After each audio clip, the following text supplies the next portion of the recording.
கிறிஸ்துவுக்குள் அன்பானவர்களே, இந்த மாலை வேளையிலே வேதாகம வகுப்பிலே பங்கு பெறும்படியாய் வந்திருக்கின்ற உங்களை அன்போடு வாழ்த்தி வரவேற்கின்றோம். ஆண்டவருடைய இரக்கமும் பேரருளும் உங்கள் ஒவ்வொருவரோடும் கூட இருப்பதாக. நாம் வேதாகம வகுப்பிலே நாகும் தீர்க்க தரிசன புத்தகத்தை குறித்து தியானித்து கொண்டிருக்கின்றோம்.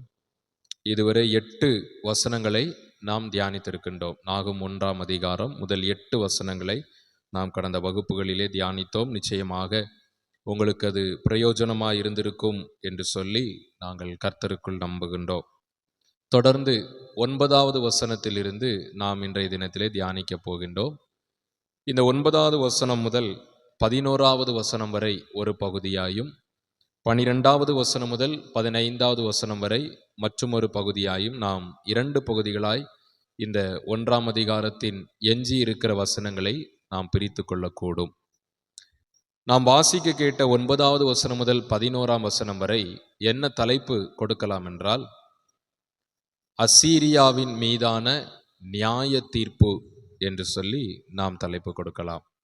இதற்கு முந்தைய தலைப்புகளை நாம் பார்த்தோமே என்றால், முதல் 8 வசனங்களிலே 6 முதல் 8 வசனங்கள் ஆண்டவருடைய அன்பும் நியாய தீர்ப்பும் வெளிப்படுவதை நம்ம பார்க்க முடிந்தது. தொடர்ந்து 9வது வசனம் முதல் 11வது வசனம் வரை அசீரிய தேசத்துக்கு மட்டும் விரோதமாக ஆண்டவர் சொல்லுகிற நியாய தீர்ப்பை நாம் பார்க்கக்கூடும். தொடர்ந்து 12வது வசனம் முதல் 15வது வசனம் வரை யூதாவின் ரட்சிப்பு என்று சொல்லி நாம் அதற்கு தலைப்பு கொடுக்கலாம். சல்வேஷன் ஆஃப் ஜூடா என்று சொல்லி நாம் சொல்லுவோம். அந்த வசனங்கள், அந்த 12ஆம் வசனம் முதல் 15ஆம் வசனம் வரை, அது நாம் அடுத்த வகுப்பிலே அந்த பகுதியை தியானிப்போம். இன்றைக்கு நாம் 3 வசனங்களை மாத்திரம் தியானிக்க இருக்கின்றோம். 9வது வசனம் நம்ம எல்லாரும் சேர்ந்து வாசிக்கலாமா? நாகும் புத்தகம் 1ஆம் அதிகாரம் 9வது வசனம். நீங்கள் கர்த்தருக்கு விரோதமாக செய்ய நினைக்கிறது என்ன? அவர் சர்வ சங்காரம் பண்ணுவார், இடுக்கம் மறுபடியும் உண்டாகாது. இதிலே சொல்லப்பட்டிருக்கிற முதல் வார்த்தையை பாருங்கள், நீங்கள் என்று சொல்லப்படுகிறது. நீங்கள் என்பது யாரை குறிக்கிறது? யாருக்காவது யோசித்து பார்க்க முடிகிறதா? யாரை குறிக்க? நீங்கள் அப்படிங்கிறது யாரை குறிக்கிற ஒரு வார்த்தை? நான் ஏற்கனவே ஒரு தலைப்பு சொன்னேன். என்ன தலைப்பு சொன்னேன்? அசீரியாவின் நியாய தீர்ப்பு. அப்போ இதுல நீங்கள் என்பது யாரை குறிக்கிறது? அசீரியாவை குறிக்கிறது. அவ்வளவுதான், ஈஸி. அசீரியாவை குறிக்கக்கூடிய ஒரு வார்த்தை. என்ன சொல்லி இருக்கிறார்? நீங்கள் கர்த்தருக்கு விரோதமாக செய்ய நினைக்கிறது என்ன? இந்த அசீரிய தேசத்தை பார்த்து ஆண்டவர் கேட்கிறார், நீங்கள் கர்த்தருக்கு விரோதமாய் என்ன திட்டம் பண்ணுகிறீர்கள்? என்ன சூழ்ச்சி பண்ணுகிறீர்கள்? அல்லது என்ன தீமையை நீங்கள் யோசிக்கிறீர்கள் அப்படின்னு சொல்லி ஒரு கேள்வியை இங்கு கேட்கப்படுகிறதை நம்ம பார்க்கின்றோம். ஆண்டவருடைய பிள்ளைகளுக்கு விரோதமாக அசீரிய சாம்ராஜ்யம் பொல்லாத திட்டங்களை தீட்டி எப்படியாவது யூதாவையும் இஸ்ரவேலையும் வீழ்த்திவிட வேண்டும் என்று சொல்லி ஆலோசனை பண்ணுகிறதை ஆண்டவர் இவ்விதமாக கேள்வி கேட்கின்றார். இங்கு சொல்லப்பட்டிருக்கிற இந்த நீங்கள் என்ற வார்த்தை எப்படி அசீரியாவை குறிக்கிறது என்று நம்ம பார்ப்போமே என்றால், இந்த நாகும் புத்தகத்துல யூதா அப்படிங்கிற வார்த்தை எங்க வருகிறது அப்படின்னு பார்த்தீங்கன்னா, 1ஆம் அதிகாரம் 15வது வசனத்துல தான் வருகிறது. அதற்கு முந்தைய 14 வசனங்களிலே யூதா அப்படிங்கிற வார்த்தையை நாம் என்ன செய்ய முடியாது? பார்க்க முடியாது. அதே வேளையில நினிவே என்று சொல்லப்படுகிற வார்த்தை, அசீரியா என்று சொல்லப்படுகிற வார்த்தை எங்கு வருகிறது என்றால் 2ஆம் அதிகாரம் 8வது வசனத்திலே தான் வருகிறது நினிவே அப்படிங்கிற வார்த்தை. அப்போ இதிலே ஆண்டவர் நினிவேயை பார்த்துதான் சொன்னார் என்று சொல்லி வேத வல்லுநர்கள் எதை குறித்து ஆழமாய் அவர்கள் திட்டமாய் சொல்லுகிறார்கள் என்றால், இங்கு சொல்லப்பட்டிருக்கிற அந்த வார்த்தையின் அடிப்படையை வைத்து சொல்லுகிறார்கள். நீங்கள் கர்த்தருக்கு விரோதமாய் யோசிக்கிறது என்ன அப்படின்னா, ஆண்டவர் தம்முடைய எதிராளிகளை பார்த்து கேட்கக்கூடிய ஒரு வார்த்தை. ஆகவே இது நிச்சயமாக நினிவேக்கு எதிராகத்தான் இந்த வார்த்தையை ஆண்டவர் சொல்லி இருப்பார் என்று சொல்லி வேத வல்லுநர்கள் திட்டமாய் சொல்லுகிறார்கள். பாருங்க, இந்த வசனத்துல 3 முக்கியமான வார்த்தைகள் இருக்கிறது. ஒன்று என்னவென்றால், நம்ம பார்த்தோம், அந்த நீங்கள் அப்படிங்கிற வார்த்தை யாரை குறிக்கக்கூடியது என்பதாக நம்ம பார்த்தோம். 2வது வார்த்தை, அவர் சர்வ சங்காரம் பண்ணுவார். சர்வ சங்காரம் அப்படின்னா என்ன அர்த்தம்? சர்வ சங்காரம் என்றால் முழுவதுமாக அழித்து விடுவது, முற்றிலுமாக இல்லாமல் போக பண்ணுவது. ஆங்கிலத்திலே கம்ப்ளீட் டிஸ்ட்ரக்ஷன் என்று சொல்லுவோம். முழுவதுமாக அழித்து விடுதல். எபிரேய வார்த்தை ஹலா என்று சொல்லப்படுகிற ஒரு வார்த்தை பயன்படுத்தப்படுகிறது. இந்த ஹலா என்று சொல்லப்படுகிற வார்த்தைக்கு என்ன பொருள் என்றால், இல்லாமல் போக பண்ணுதல் அல்லது நாசமடைய பண்ணுதல். அப்ப இப்ப இந்த முதலாவது வார்த்தையும் இரண்டாவது வார்த்தையும் சேர்த்து பார்க்கின்ற போது ஆண்டவர் என்ன சொல்ல வருகிறார் என்றால், நீங்கள் கர்த்தருக்கு விரோதமாக சூழ்ச்சி பண்ணுகிறது என்ன, உங்கள் சூழ்ச்சிகள் எல்லாவற்றையும் அவர் என்ன செய்து விடுவார்? இல்லாமல் போக பண்ணுவார், அழிந்து போக பண்ணுவார். நினிவே மக்களே, அசீரிய ராஜாவே, ஆண்டவருக்கு விரோதமாக நீங்கள் சூழ்ச்சி பண்ணாதிருங்கள், தீமையை யோசிக்காதிருங்கள். நீங்க செய்யக்கூடிய சூழ்ச்சி, நீங்க செய்யக்கூடிய அந்த துர் ஆலோசனை, தீய எண்ணம் எதுவுமே வாய்க்காது. ஆண்டவர் எல்லாவற்றையும் அழித்து போட்டு விடுவார் அப்படிங்கிறதாக இங்கு நாகும் தீர்க்கதரிசி மூலமாக ஆண்டவர் நினிவே மக்களுக்கு உரைக்கிறார். அந்த வசனத்தின் கடைசி பகுதி சொல்லுகிறது, மூன்றாவது வார்த்தை, இடுக்கம் மறுபடியும் உண்டாகாது. இடுக்கம் அப்படின்னா என்ன பொருள் என்று நம்ம வைத்துக் கொள்ளலாம் என்றால், தீமை அப்படின்னு சொல்லி ஒரு பொருள் வைத்துக் கொள்ளலாம். அப்ப தீமை மறுபடியும் உண்டாகாது என்று சொல்லி இங்கு இந்த மொழிபெயர்ப்பு சொல்லப்படுகிறது. பொது மொழிபெயர்ப்பு, திருவிவிலியம் என்று சொல்லப்படுகிற பொது மொழிபெயர்ப்புல நீங்க பார்ப்பீங்கன்னா என்ன சொல்லப்பட்டிருக்கிறது என்றால், தீமை மீண்டும் தலை தூக்காது. தீமை மீண்டும் தலை தூக்காது. அசிரியாவை பார்த்து ஆண்டவர் சொல்றாரு, நீங்க சூழ்ச்சி நினைக்கிறீங்க ஆண்டவருக்கு விரோதமா, எனக்கு விரோதமா சூழ்ச்சி நினைத்து திரும்பவும் தீமையை ஜெயிக்க பண்ணிவிடலாம், வெற்றி பெற பண்ணிவிடலாம் என்று சொல்லி யோசிக்கிறீர்கள். ஆனா ஆண்டவர் சொல்லுகிறார், எல்லாவற்றையும் நான் நிர்மூலமாக்கி விடுவேன், அழித்து விடுவேன். தீமை மீண்டும் என்ன செய்யாது? தலை தூக்காது. நீங்க நினைக்கிறபடி தீமையான காரியம் மீண்டும் ஜெயிக்காது அப்படின்னு சொல்லி ஆண்டவர் இங்கு கற்றுக் கொடுக்கிறதை நம்ம பார்க்கின்றோம். இங்கு தீமை என்று சொல்லப்படுகிற வார்த்தைக்கு, அந்த இடுக்கம் என்று சொல்லப்படுகிற வார்த்தைக்கு எபிரேய வார்த்தை ஜரா என்று சொல்லப்படுகிறது. TSARAH, சரா. இந்த சரா என்றால் எதிராளி அல்லது பகைவன் என்று சொல்லி நம்ம வைத்துக் கொள்ளலாம். இது ஒரு பெண்பால் பெயர், ஒரு பெண்பால் பெயர் என்று சொல்லப்படுகிறது.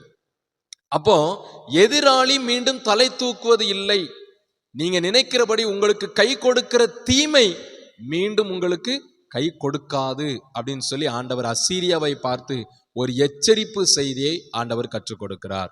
இந்த வசனத்திலிருந்து என்ன மாறலான செய்தி, நெறிமுறையை ஆண்டவர் நமக்கு கற்றுக் கொடுக்கிறார் என்றால், ஆண்டவருக்கு விரோதமாக அல்லது ஆண்டவருடைய பிள்ளைகளுக்கு விரோதமாக சத்துரு கொண்டு வருகிற எந்த ஒரு சூழ்ச்சியும் அது வெற்றி பெறாது.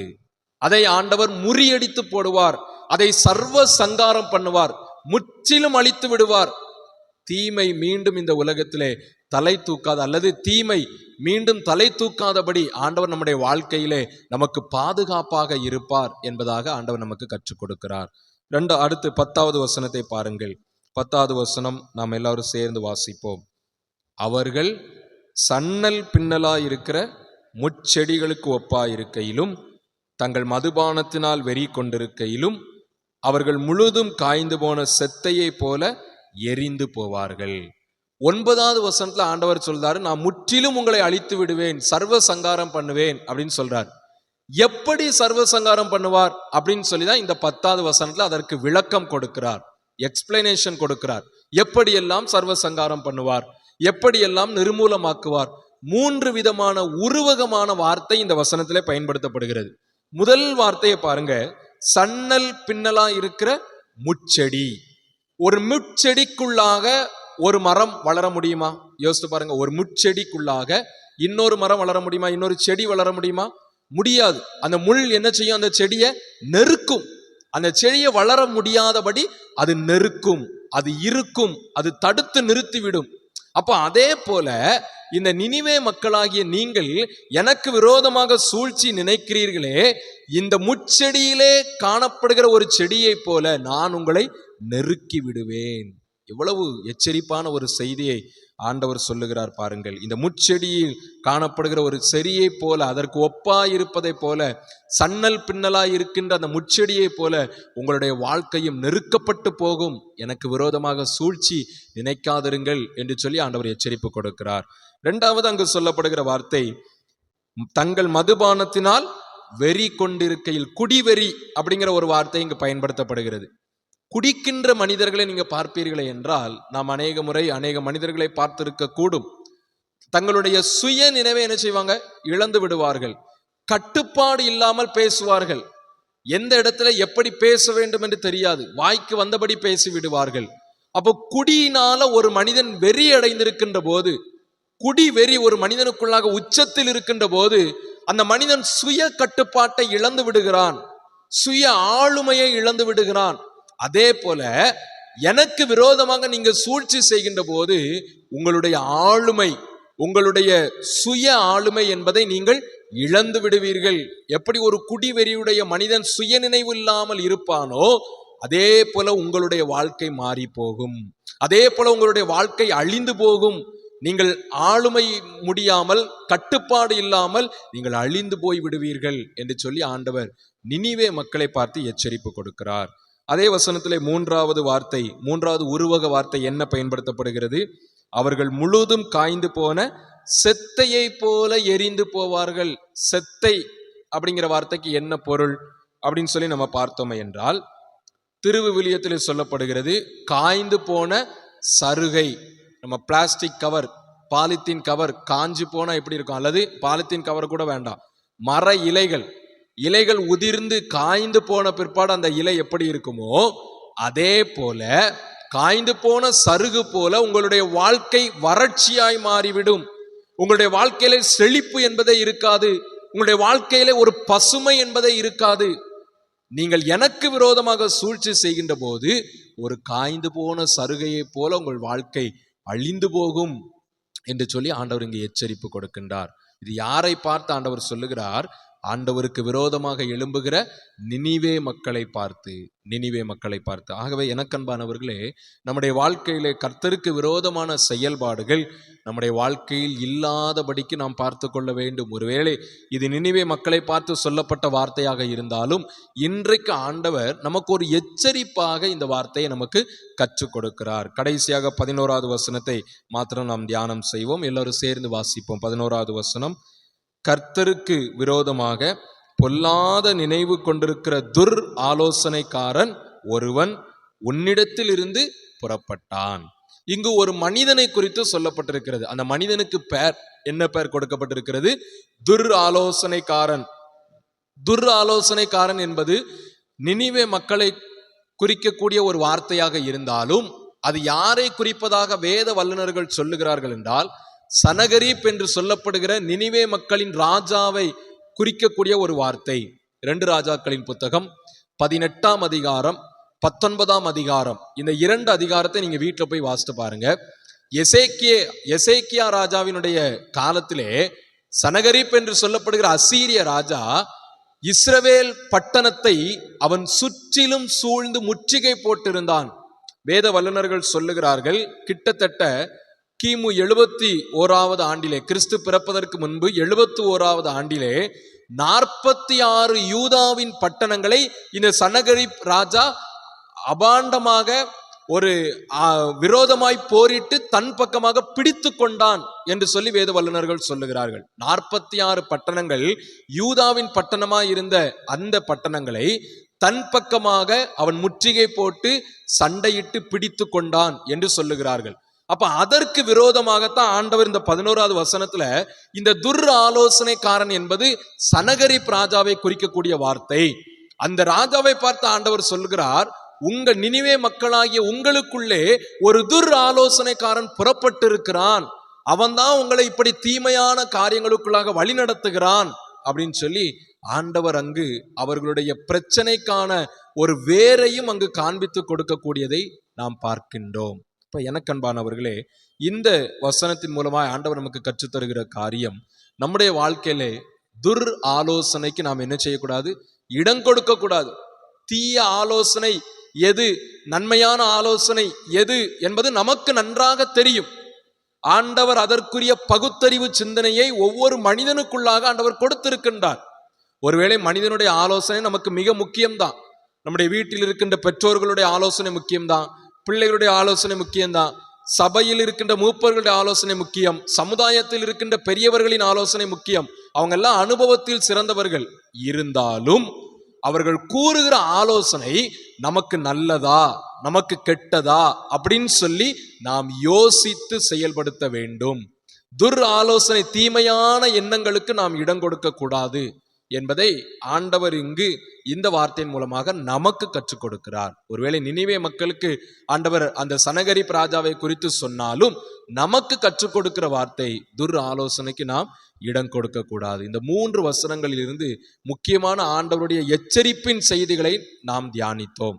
எப்படி நினிவே மக்கள் ஆண்டவருக்கு விரோதமாக சூழ்ச்சி செய்தாலும் ஆண்டவர் அவர்களை சர்வ சங்காரம் பண்ணுவார் என்று சொல்லி நம்ம பார்த்தோம். அதே போல நம்முடைய வாழ்க்கையிலும் கடவுளுக்கு விரோதமான காரியங்கள் இல்லாதபடிக்கு நாம் பார்த்து கொள்ள வேண்டும். துர் ஆலோசனை, தீமையான ஆலோசனைகள் நம்முடைய வாழ்க்கையிலே இடம் பெறாதபடிக்கு நாம் கவனமாய் நடக்க ஆண்டவர் நம்மை அழைக்கிறார். ஆகவே இந்த நாளிலே ஆண்டவர் நமக்கு கற்றுத் தந்திருக்கிற வார்த்தையின்படி தீமையான எண்ணங்களுக்கு விலகி நன்மையான ஆலோசனைகளுக்கு உடன்பட்டு நன்மையான காரியங்களை பின்பற்றி வாழ்வோம். கர்த்தர் நம்மை ஆசீர்வதிப்பாராக. ஆமேன்.